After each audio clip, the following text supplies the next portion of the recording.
حي على الفلاح.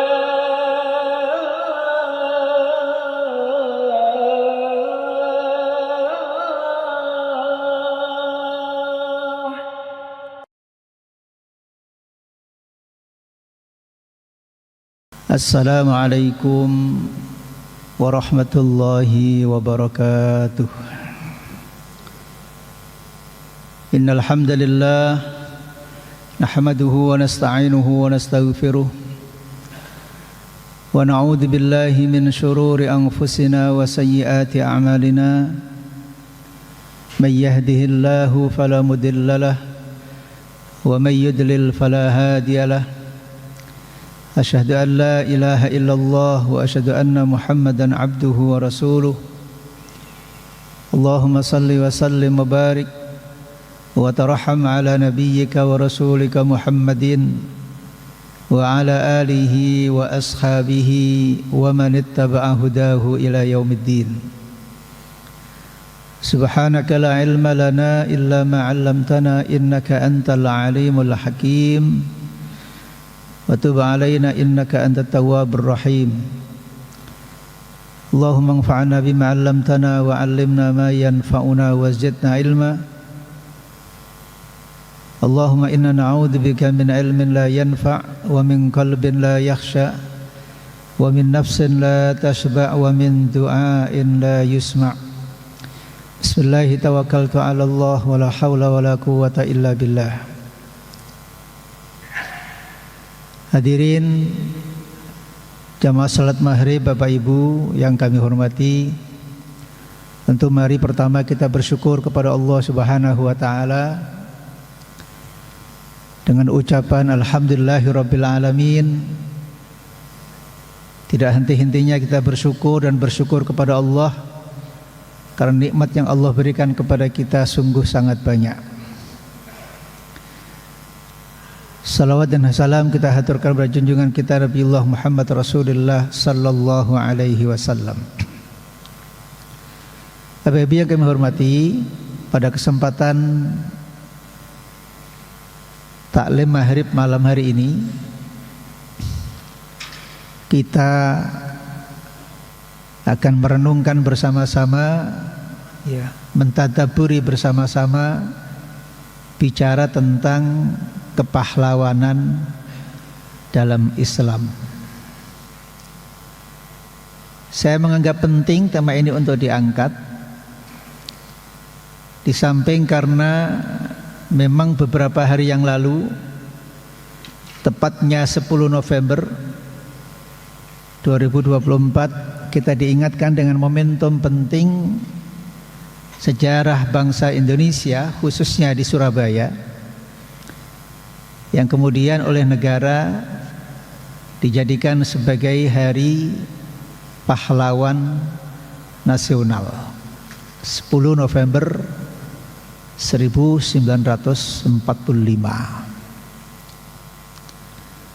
Tentu peristiwa itu bukan peristiwa biasa, tetapi peristiwa yang luar biasa.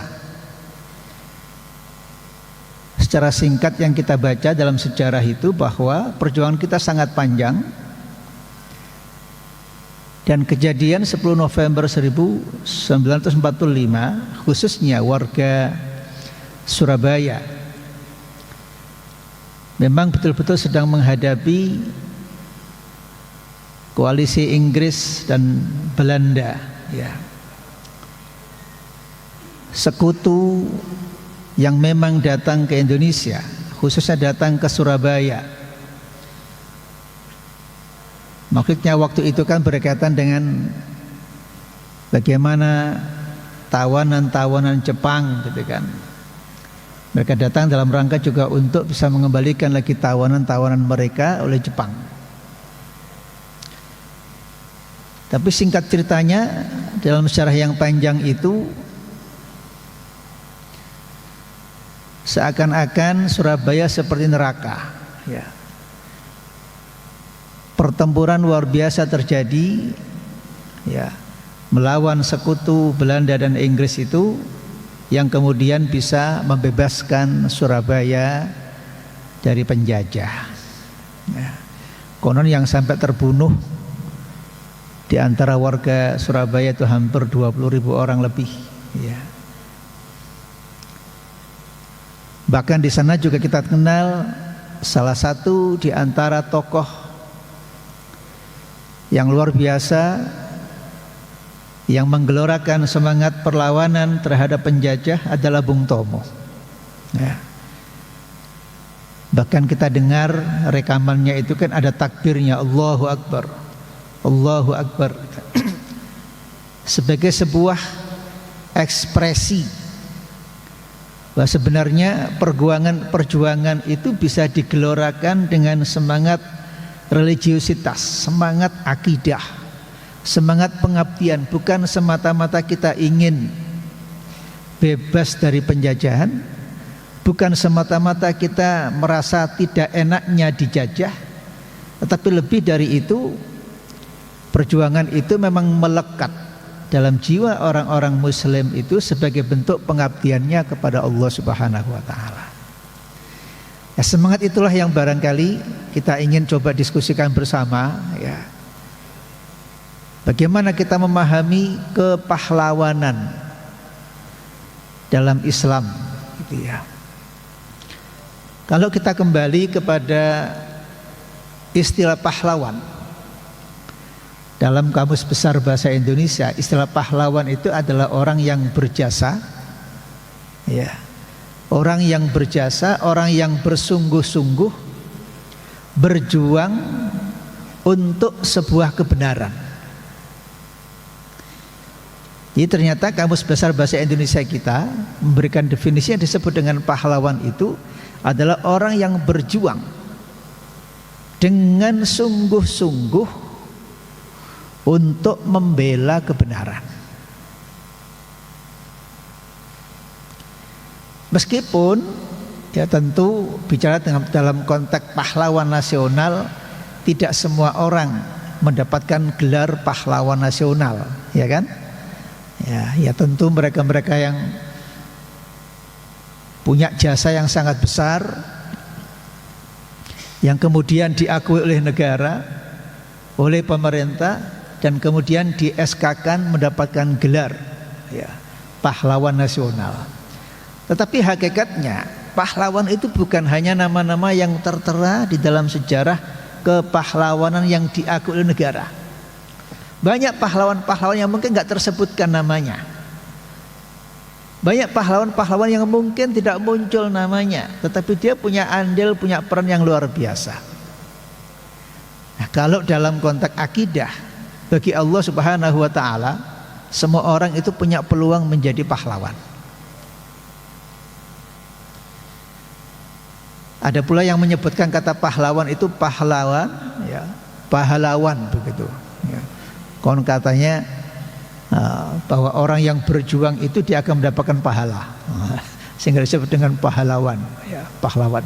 Terlepas dari itu sekalian, yang kita ingin bicarakan adalah bagaimana Islam itu sebagai sumber keyakinan kita, syariat kita, pemahaman kita meletakkan kata atau makna pahlawan itu dalam kehidupan kita.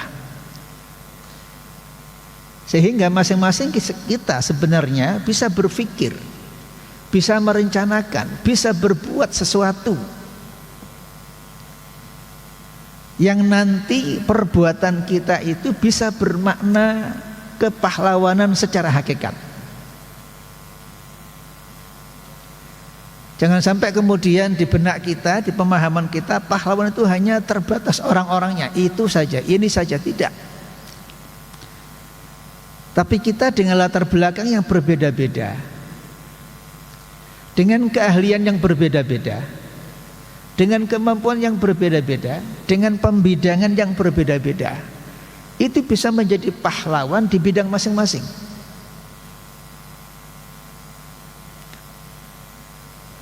Nah, disinilah barangkali kita mencoba nanti untuk melihat bagaimana dalam Islam, ya, semangat kepahlawanan ini harus dimiliki oleh kita semuanya, lebih-lebih kita ini yang benar-benar kehidupan kita berperan di tengah-tengah masyarakat. Hadirin rahimakumullah, kalau bicara tentang pahlawan dalam konteks negara, ya tentu itu masuk di dalamnya ada yang muslim, ada yang non muslim, ya kan? Semuanya mungkin mendapatkan gelar pahlawan selama dia punya sejarahnya, ada pembuktiannya, ada pengakuan negara, maka dia pahlawan. Tapi apakah setiap pahlawan itu pahlawan di hadapan Allah Subhanahu wa taala? Belum tentu. Apakah setiap yang disebut pahlawan itu adalah kemudian hakikatnya adalah pahlawan di hadapan agama? Juga belum tentu. Karena itu kita punya ukuran. Kita harus punya ukuran. Kalau bicara tentang agama, maka menjadi sangat penting. Karena dalam konteks agama itu kita mengenal ada pahala, ada dosa, ada reward, ada punishment. Kalau orang itu berbuat baik sesuai dengan syarat dan rukunnya, sesuai dengan persyaratan yang diajarkan dalam agama, sekecil apapun perbuatan baik itu pasti ada rewardnya, pasti ada pahalanya, nggak akan sia-sia. Wa may ya'mal mithqala dzarratin khairan yarah, itu pasti, itu akidah kita. Dan Allah itu maha adil. Allah itu maha adil. Sehingga tidak mungkin seseorang itu berbuat sesuatu kebaikan, kebenaran, perjuangan, pengorbanan kemudian disia-siakan oleh Allah, itu nggak mungkin. Kalau memang ketentuannya dijalankan, kalau syarat dan rukunnya terlaksana. Oleh karena itu sebagian para ulama itu membagi macam-macam. Ada yang disebut dengan syuhada'u ad-dunya wal akhirah, orang yang syahid, berjuang, membela agama, membela negara, membela kebenaran, kemudian dia terbunuh di jalan Allah Subhanahu wa taala. Dan perjuangan itu karena agama, karena kebenaran, karena sesuatu yang dianggap besar oleh agama ini. Maka sebagian para ulama menyebutkan mereka itu adalah syuhada'ud dunya wal akhirah. Di dunia dia diapresiasi, dia diakui, siapapun mengakuinya. Dan di akhirat apalagi, mungkin akan terkonfirmasi kesehariannya, keulamaannya, kejujurannya, kegigihannya. Maka mereka-mereka itu adalah orang-orang yang masuk kategori yang kita sebut dengan pahlawan. Ada lagi yang kemudian disebut hanya dengan syuhada'ud dunya, orang yang meninggal berperang, berjuang, terbunuh dalam peperangan, tapi ternyata orientasinya hanya dunia. Ini ada dua kemungkinan ini. Pertama, dia non muslim, otomatis nggak dapat bagian akhiratnya, ya. Dia nggak akan mendapatkan bagian akhiratnya, tapi dia tertulis dalam sejarah bangsa sebagai seorang pejuang, sebagai seorang pahlawan. Atau boleh jadi dia memang sebenarnya muslim, berjuang dengan betul, dengan benar, cuman ada niat yang tersembunyi. Nah, kalau ada urusan ini kita nggak tahu, kita hanya husnudzon. Kita husnudzon kepada siapapun orang yang telah berbuat baik, berjuang, berkorban. Kita saksikan orang itu adalah baik. Karena kaidah kita diajarkan nahkumu bidzawahir, kita menghukumi orang itu apa? Berdasarkan yang terlihat, yang tampak. Tetapi siapa yang tahu tentang namanya hati? Gitu kan? Wala nuzaki 'alallahi ahada. Siapapun nggak ada yang tahu tentang urusan hati. Karena urusan hati itu urusan yang paling tersembunyi. Ulama tazkiyah, ulama tasawuf, para ulama mengatakan amal yang paling berat itu amal hati. Karena dia nggak kelihatan. Dia termasuk minal khafaya, sesuatu yang sangat tersembunyi. Yang tahu hanyalah kita sendiri dengan Allah Subhanahu wa taala. Maka disinilah kemudian kita diajarkan supaya terus menerus menjaga istiqomatun niyah. Gimana caranya ya? Niat kita ini terjaga betul gitu loh. Itu penting. Nabi umpamanya pernah menyampaikan sebuah hadis yang penting, renungan buat kita semuanya, innamal amru bil khawatim. Suatu amal itu dinilai oleh Allah Subhanahu wa taala, itu salah satunya di ujungnya kayak apa. Ya namanya kita manusia ya, kadang-kadang di awal itu niatnya sudah bagus. Niat mau berjuang, niat memberikan kontribusi yang terbaik ya. Niatnya Masya Allah gitu. Tapi di tengah perjalanan orang bisa berubah niat itu. Betul nggak Pak? Bisa berubah niat itu. Kadang dipuji kemudian gede kepalanya, kemudian muncul rasa sombongnya. Ini kalau bukan saya nggak bisa ini. Saya gitu kan. Egonya mulai muncul. Kemudian apalagi pembisnisnya banyak, yang menyanjungnya makin hari makin banyak. Berpeluang sanjungan-sanjungan itu kadang-kadang bisa menyerumuskan seseorang. Boleh jadi. Atau di awal niatnya sudah bagus, sudah benar niatnya, tapi di tengah perjalanan dia dikritik. Ada yang gak sesuai, ada yang gak cocok, ada yang punya pendapat lain, ada yang memfitnah kadang-kadang ya. Ada yang kemudian berbeda sikap ya, dikritik. Akhirnya kemudian apa kata orang Jawa itu? Mutung ya. Apa bahasa Indonesia mutung itu? Enak Jawa tiba ya, mutung nah, gitu ya. Nah, akhirnya dia kemudian semangatnya nggak muncul lagi. Maka itu kita diajarkan memang dari awal itu motivasinya, niatnya harus baik. Kemudian dijaga. Niat yang baik itu dijaga sebisa mungkin. Ya namanya kadang-kadang manusia Pak ya. Kadang kita sombong, kadang kita lemah imannya ya. Segera istighfar. Saat kita kemudian berubah niatnya, istighfar. Segera istighfar pada Allah Subhanahu wa taala, supaya kembali kepada yang normal. Ketika disanjung ya, kemudian muncul kesombongan, kita kembali lagi, ya Allah, ini sesungguhnya karena Allah, bukan karena saya apa-apa. Ilmu saya, kemampuan saya, pengalaman saya, itulah haula wala quwata illa billah. Kalau bukan karena Allah kita nggak bisa apa-apa. Kembali lagi, dinetralisir hati kita, kembali dinetralisir iman kita. Ketika kita marah, ketika kita kemudian emosi, dinetralkan lagi. Kenapa saya harus emosi? Kenapa saya harus marah-marah? Kenapa saya harus benci? Nah, itulah kenapa para ulama mengatakan ilmu hati itu ilmu yang paling berat. Urusan niat, urusan hati itu yang paling berat. Imam Al-Ghazali, Imam Asy-Syafi'i dan ulama-ulama kita, niat itu menjadi syartul amal.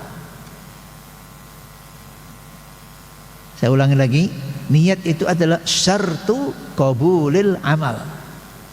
Suatu amal akan diterima oleh Allah Subhanahu wa taala, separuhnya itu ditentukan oleh kualitas niatnya. Itulah pemahaman para ulama mendasarkan kepada hadis Nabi sallallahu alaihi wasallam, innamal a'malu binniyat. Sesungguhnya amal-amal itu bergantung kepada niat. Disinilah niat itu, kata Imam Asy-Syafi'i, mengambil porsi separuh. Separuh itu urusan niat, dan itu paling tahu kita sendiri, berat sekali. Dan yang kedua separuhnya lagi adalah urusan amal. Selama amal itu tidak melanggar perintah Allah, selama amal itu masuk kategori ibadah, apalagi amal wajib atau amal sunnah, meskipun amal mubah, kalau disertai dengan niat, maka insya Allah amal-amal itu akan menjadi kebaikan di sisi Allah Subhanahu wa taala. Hadirin rahimakumullah. Bagaimana kalau kemudian sekarang bicara tentang kepahlawanan dalam Islam, diukur dengan pengertian pahlawan tadi ya. Dalam Kamus Besar Bahasa Indonesia tadi kan katakan pahlawan itu orang yang berjuang ya, dengan sungguh-sungguh untuk membela kebenaran. Maka dalam bahasa agama, dalam bahasa Islam, maka syarat yang pertama itu adalah bahwa pelakunya muslim dulu.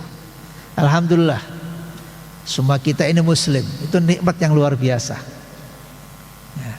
Karena kita bicara dalam konteks agama Islam ya. Maka syarat amal itu pertama dia itu harus muslim. Maka sering kan dalam ceramah-ceramah kita akan diingatkan, alhamdulillah Bapak sekalian atas nikmat Allah yang maha besar, yaitu nikmat iman ya, dan nikmat Islam. Itu betul itu.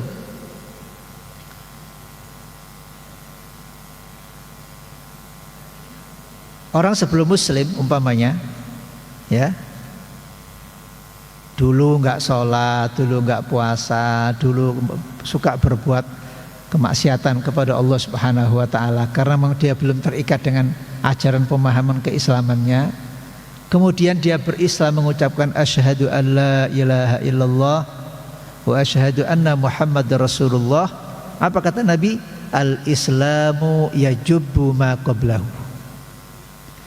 Dengan dia bersyahadat, dengan dia mengucapkan dengan hati dan lisannya asyhadu an la ilaha illallah wa asyhadu anna Muhammadar Rasulullah, dosa-dosa dia dulu, dosanya dia kepada Allah Subhanahu wa taala itu kemudian kalau di komputer itu di-delete, langsung hilang. Al-islamu yajubbu ma qablahu.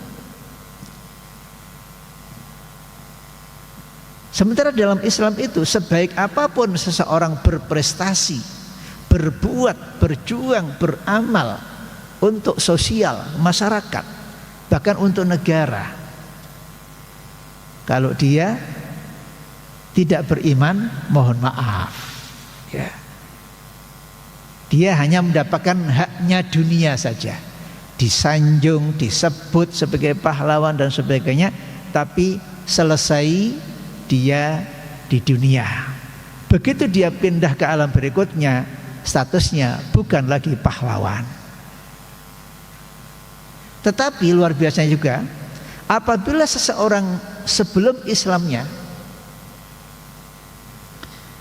dia itu memang orang baik, akhlaknya baik, jiwanya pejuang, orangnya jujur, peran sosialnya luar biasa, diakui semua orang, kecerdasannya, kepintarannya, ketulusannya, keikhlasannya, totalitasnya bagus.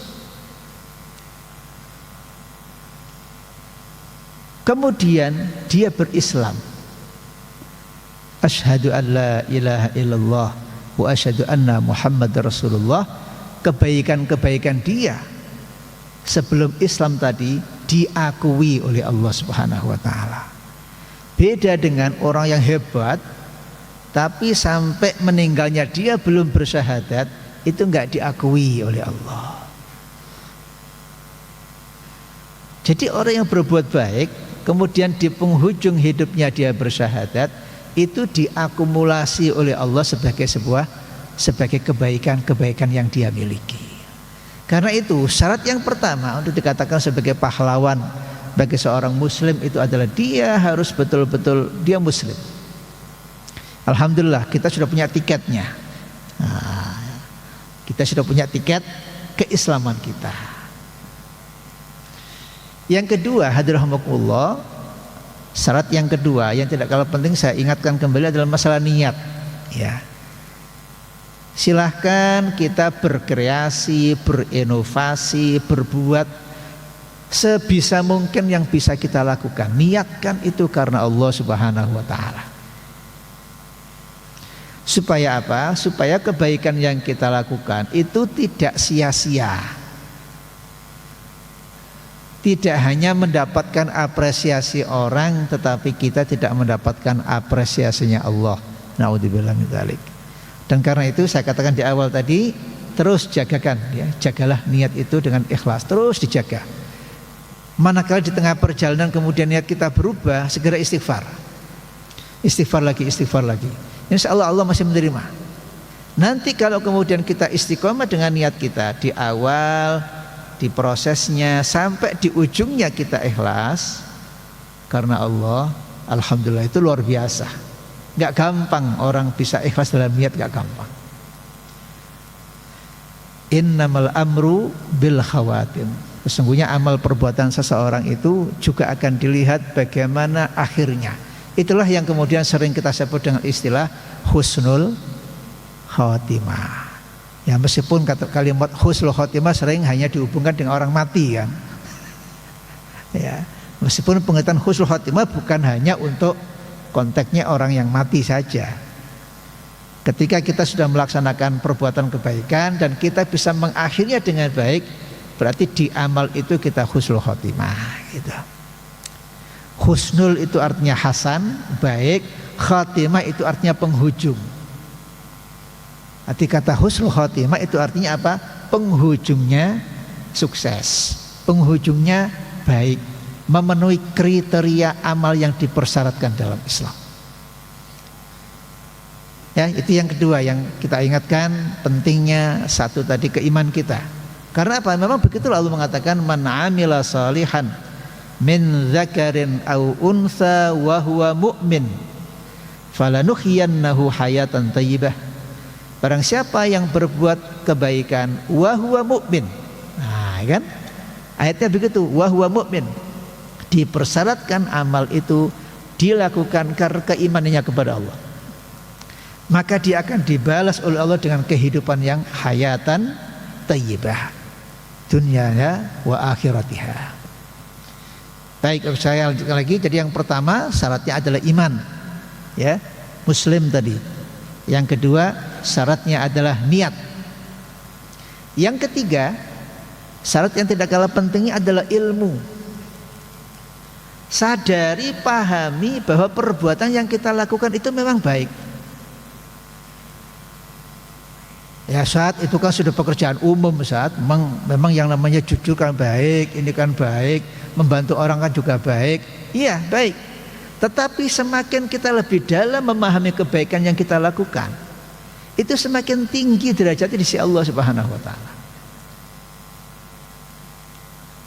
Mohon maaf umpamanya, ada orang yang bisa memperbaiki sesuatu yang rusak. Ya, bisa memperbaikinya ya karena sudah umum. Ya. Tapi yang satu lagi memperbaikinya karena memang ilmunya di situ. Beda nggak apresiasinya gitu. Yang satu kita nggak tahu, tapi ada orang sakit ya tanya obatnya apa. Ya kita belikan obat, katanya sih kasih obat ini. Dikasih obatlah kemudian diberikan dan diminum, sembuh dia. Tapi kita orang biasa, bukan orang yang latar belakangnya medis, bukan dokter, bukan orang yang spesial di bidang itu, tapi kita bisa membantu orang itu sembuh. Dengan seorang yang memang expert di situ, dia dokter, dia ahli gizi mungkin. Kemudian dia memberikan resep. Tentu berbeda. Yang satu tadi hanya sekedar memberikan sesuatu karena dia tahu, dari dia dengar-dengar aja lah, katanya begini, katanya itu, kemudian sembuh. Yang satu memberikan resep berdasarkan ilmu yang dia pahami betul. Nah, itulah kenapa kemudian dalam agama ilmu itu penting. Semakin dalam kita memahami ilmu, semakin luas kita memahami ilmu, itu apresiasinya Allah lebih tinggi. Dan ternyata dalam bahasa agama, orang yang paling takut kepada Allah Subhanahu wa taala itu orang yang paling banyak ilmunya. Karena ilmu yang benar itu ilmu yang mengantarkan kita justru semakin menjadi orang yang hati-hati, menjadi orang yang lebih bertakwa kepada Allah Subhanahu wa taala. Makanya Allah mengatakan innama yakhsyallaha min ibadihil ulama. Sesungguhnya orang yang paling takut kepada Allah Subhanahu wa taala harusnya adalah ulama. Nah, nanti dalam bahasa kitab-kitab juga ada namanya ulamaul khair. Ada juga ulama usu. Naudzubillah min dzalik ya. Ulama yang betul-betul ulama dengan ilmunya, hatinya, lisannya, amalnya, kesehariannya. Tapi ada pula ulama su. Di sini ya mudah-mudahan nggak ada lah, tapi kadang-kadang ada. Dia pinter, dia punya dalilnya, dia tahu ilmunya, tapi dipakai untuk tujuan yang salah. Yang kata orang Jawa minteri. Halal jadi haram, haram jadi halal, dirubah-rubah karena dia bisa berargumen. Itu yang nggak boleh, ulama usuk namanya. Ya. Yarfa'illahu alladhina amanu minkum walladhina utul ilma darajat.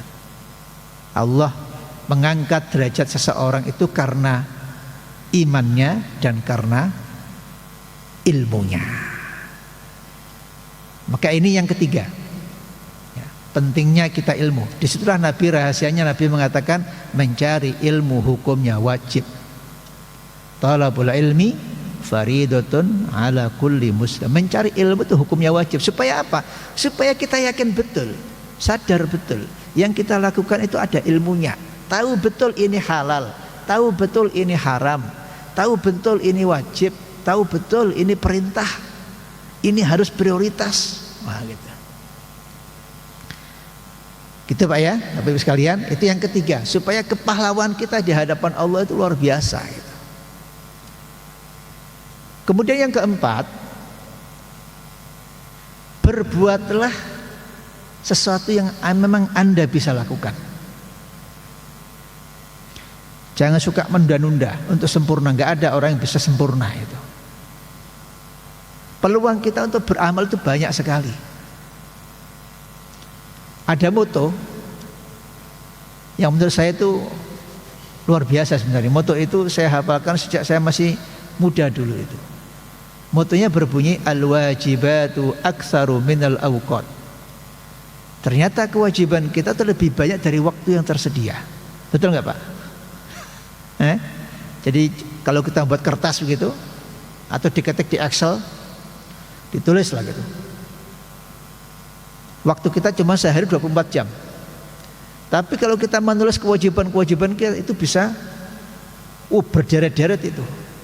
Kewajiban pribadi kita, kewajiban kita kepada keluarga, kepada istri, kepada anak, kewajiban kita di tengah-tengah kehidupan sosial, kewajiban kita di organisasi, kewajiban kita di lembaga-lembaga kita bekerja, kewajiban kita untuk berdakwah, kewajiban kita untuk, Masya Allah. Wah, itu kalau di folderkan gitu macam-macam, foldernya ini, folder 1, folder 2, folder 3, semua isi kewajiban-kewajiban. Dan masing-masing punya dampak. Ada kewajiban kita kepada Allah Subhanahu wa taala, juga ada kewajiban kita kepada diri kita sendiri, juga ada kewajiban kita terhadap sesama. Dan itu juga ada skala prioritasnya. Makanya dalam hukum fikih ya, disebut dengan al-ahkam at-taklifiyah. Kenapa ulama-ulama kita kemudian menyimpulkan ada hukum-hukum fikih itu? Itu supaya kita memahami tentang skala prioritasnya, baik itu yang sifatnya perintah maupun yang sifatnya larangan, atau memang hukumnya di tengah-tengah. Ya kan? Kita tahu kan ada yang pertama apa namanya? Wajib. Kalau dikerjakan mendapatkan perintah, kalau ditinggalkan mendapatkan dosa. Itu wajib namanya. Di bawahnya namanya sunnah. Nah, sunnah itu kalau dikerjakan berpahala, kalau ditinggalkan tidak berpahala. Di bawahnya lagi tengah-tengah namanya mubah, sesuatu yang boleh dikerjakan dan boleh ditinggalkan. Tetapi kalau kemudian dikerjakan dengan niat yang ibadah dapat pahalanya. Silakan mau makan rawon boleh, makan pecel boleh, nggak ada kewajiban harus pecel. Nah, gitu kan? Nah, bebas itu. Mau baju begini boleh, baju putih juga boleh, mau pakai jaket boleh, sarung juga boleh, nggak sarungan juga nggak apa-apa. Tapi jangan nggak sarungan, sarungan pakai celana gitu. Nah, itu mubah-mubah saja. Ada lagi di bawahnya namanya makruh, kan begitu. Kalau ditinggalkan berpahala, kalau dikerjakan nggak apa-apa. Kemudian paling bawah adalah namanya haram. Kalau ditinggalkan berpahala, kalau dikerjakan dia berdosa. Nah, itu semuanya ada ilmunya. Kalau orang nggak tahu ilmunya, dibolak-balik itu nanti repot. Yang wajib dianggap sunnah, yang sunnah dianggap makruh, yang makruh dianggap haram, kan repot itu nanti. Betul kan? Oh iya, namanya nggak tahu. Udah nggak pernah ngaji, nggak tahu. Diundang ngaji pun juga nggak pernah hadir, gitu kan. Akhirnya nggak tahu dia berbuat itu, mana yang wajib nggak ngerti, mana yang sunnah nggak ngerti, mana yang makruh nggak ngerti, mana yang haram nggak ngerti, dianggap semuanya sama aja gitu. Nah, eman gitu kan, tenaga kita eman, kita nggak tahu skala prioritas namanya, nggak punya manajemen amal namanya. Maka saya katakan tadi, berbuatlah apa yang Anda bisa dan menurut Anda itu yang terbaik. Ustadz, saya nggak bisa ceramah, saya bukan ustadz, saya nggak bisa ceramah, saya nggak. Ya sudah, Anda punya apa? Kalau Anda kaya, kekayaan Anda berikan yang terbaik. Kalau Anda seorang ahli ilmu Anda berikan pada orang lain, tularkan. Anda punya pengalaman Anda bagi pada orang lain. Anda punya waktu, berikan waktu Anda untuk orang lain. Itulah. Berpikirlah sesuatu apa yang bisa kita berikan. Jangan menunggu yang besar terus. Kadang-kadang kesempatan besar nggak datang-datang juga kan? Mana Anda lihat, bismillah ambil, bismillah lakukan. Jadi kita inisiatif dan proaktif. Kalau bahasa manajemen begitu. Inisiatif, apa yang bisa saya kerjakan ini? Mumpung saya masih hidup, mumpung saya masih sehat, mumpung saya masih punya bisa berbuat sesuatu, gitu loh. Islam itu ngajarkan begitu, Islam itu. Nggak ada kata malas dalam Islam itu. Sehingga bahasa Al-Quran itu walladzina jahadu fina, walladzina jahadu fina lanahdiyannahum subulana wa innallaha lama'al muhsinin. Dan orang-orang yang betul-betul berjuang di jalan Allah, niatnya di jalan Allah. Ada berjuang lewat dunia pendidikan, ada yang berjuang lewat dunia politik, ada yang berjuang lewat dunia ekonomi, yang berjuang lewat dunia hukum. Silakan, sosial, ekonomi.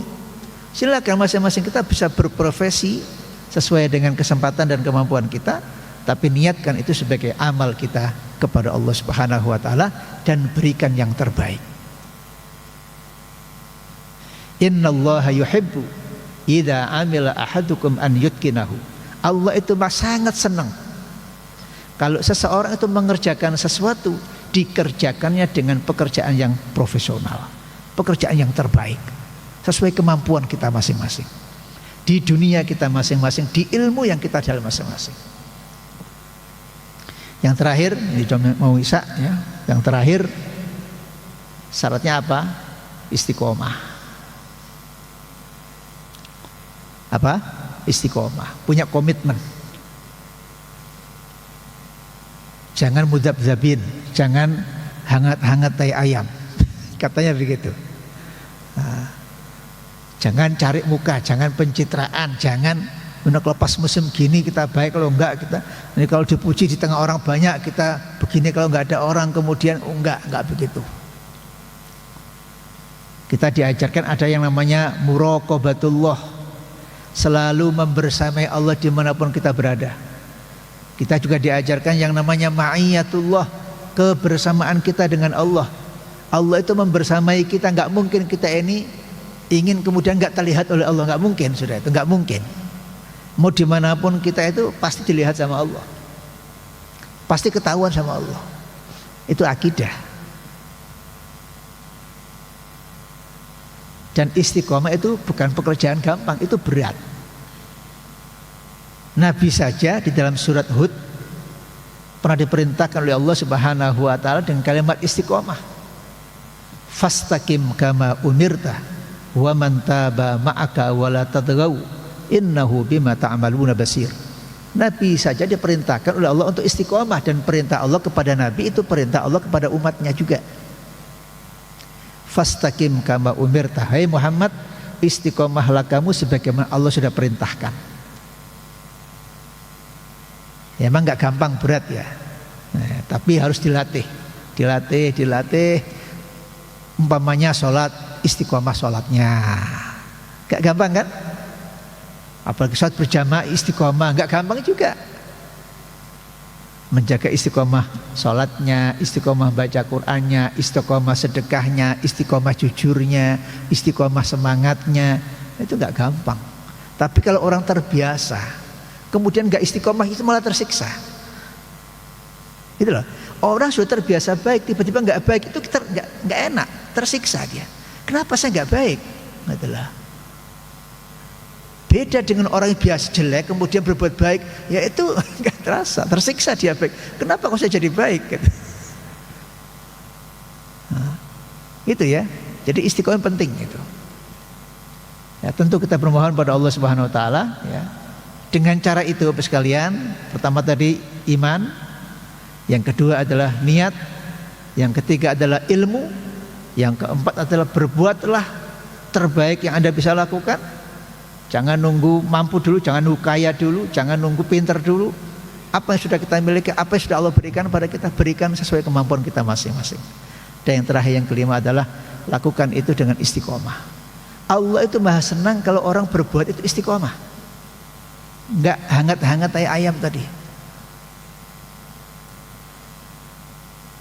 Khairul amali madama wa in qalla. Sebaik-baik amal pekerjaan itu adalah pekerjaan yang istiqomah, pekerjaan yang konsisten, meskipun jumlahnya kecil. Jenengan infak tiap hari 1.000, tiap hari 2.000, tiap hari 5.000 sesuai kemampuan. Infak subuh umpamanya, ya kan? Ada fadilahnya itu kan? Infak di waktu subuh, didoakan malaikat itu, bertambah lagi rezeki kita, berbarokah lagi rezeki kita. Itu kalau kita rutin coba. 5.000 tiap subuh, 10.000 tiap subuh. Yang besar, yang agak banyak 50.000, 100.000 tiap subuh. Niatkan itu, melaksanakan perintah Nabi. Jadi istiqomah ya. Saya pikir itu yang bisa kami sampaikan. Ya, pekerjaan kita banyak, pekerjaan kita beragam, profesi kita juga beragam. Jangan menunggu sempurna. Apa yang sudah bisa kita lakukan, niatkan semuanya karena Allah Subhanahu Wa Taala. Maka Anda adalah pahlawan di hadapan Allah Subhanahu Wa Taala. Saya kira itu yang bisa kami sampaikan. Masih ada waktu? Kalau masih ada, kami persilakan. Mungkin ada yang mau menanyakan. Baik, tidak ada ya. Baik, kita akhiri. Kita bermohon pada Allah Subhanahu Wa Taala, mudah-mudahan apa yang kita sampaikan bermanfaat, bisa kita fahami, bisa kita amalkan, dan kita mohon pada Allah Subhanahu Wa Taala semoga kita senantiasa mendapatkan hidayah, ma'unah dan taufiknya. A'udzubillahi minasyaitonirrajim. Bismillahirrahmanirrahim. Allahumma salli wa sallim wa barik ala habibina Muhammadin wa ala alihi wa sahbihi ajma'in. Allahumma inna nas'aluka ilman nafi'ah wa rizqan tayyibah wa amalan mutaqabbala wa du'aan mustajabah. Allahumma inna na'udzubika min ilmin la yanfa' wa min qalbin la yakhsha' wa min nafsin la tashba' wa min du'ain la yusma'. Allahumma inna na'udzubika minal hammi wal hazan wa na'udzubika minal ajzi wal kasal wa na'udzubika minal jubni wal bukhl wa na'udzubika min ghalabati ad-daini wa qahri rijal. Allahumma inna nas'aluka khaira ma sa'ala bihi nabiyyuna Muhammad sallallahu alaihi wasallam wa na'udzubika mimma ista'adha bihi nabiyyuna Muhammad sallallahu alaihi wasallam wa ibaduka salihun. Rabbana atina fid dunya hasanah wa fil akhirati hasanah wa qina adzabannar. Wa sallallahu ala nabiyyina Muhammadin wa ala alihi wa sahbihi wa baraka wa sallam. Walhamdulillahi rabbil alamin. Subhanakallahumma wa bihamdika asyhadu an la ilaha illa anta astaghfiruka wa natubu ilaik. Mohon maaf. Assalamualaikum warahmatullahi wabarakatuh.